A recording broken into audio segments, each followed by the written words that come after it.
Hello students, learning John मंडी double में आपका स्वागत है।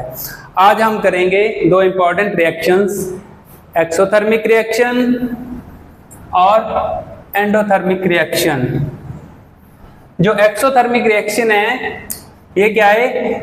ऐसी रिएक्शन है एक जिसमें क्या है, हीट रिलीज होती है। ठीक है, हम एग्जांपल से भी समझ सकते हैं, जैसे कि बर्निंग ऑफ कोल। आपने देखा होगा जब हम कोल को बर्न करते हैं ना तो क्या उसमें से हीट रिलीज होती है, तो इस तरह की रिएक्शन को बोलते हैं हम एक्सोथर्मिक रिएक्शन। फॉर एग्जांपल जैसे कि कार्बन ऑक्सीजन, जब इन दोनों को क्या है, कार्बन को ऑक्सीजन की प्रेजेंस में बर्न किया जाता है तो क्या है, हीट रिलीज होती है, प्लस इसमें क्या है, कार्बन डाइऑक्साइड गैस निकलती है। तो इस तरह की रिएक्शन को क्या बोलते हैं हम, एक्सोथर्मिक रिएक्शन। और दूसरी रिएक्शन है एंडोथर्मिक रिएक्शन।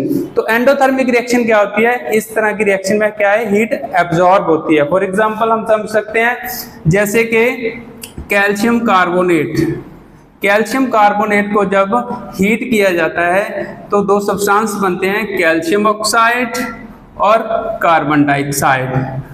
तो इसमें क्या है, इस तरह की रिएक्शन को क्या बोलते हैं हम, एंडोथर्मिक रिएक्शन। तो आपने स्टूडेंट्स देखा दोनों रिएक्शन में क्या है, एक रिएक्शन में क्या है, हीट एब्जॉर्ब हो रही थी, एक रिएक्शन में क्या हीट रिलीज हो रही थी। तो जिस रिएक्शन में हीट रिलीज हो रही है उसको हम बोलते हैं एक्सोथर्मिक रिएक्शन, और जिस रिएक्शन में हीट एब्जॉर्ब हो रही है उसको हम बोलते हैं एंडोथर्मिक रिएक्शन।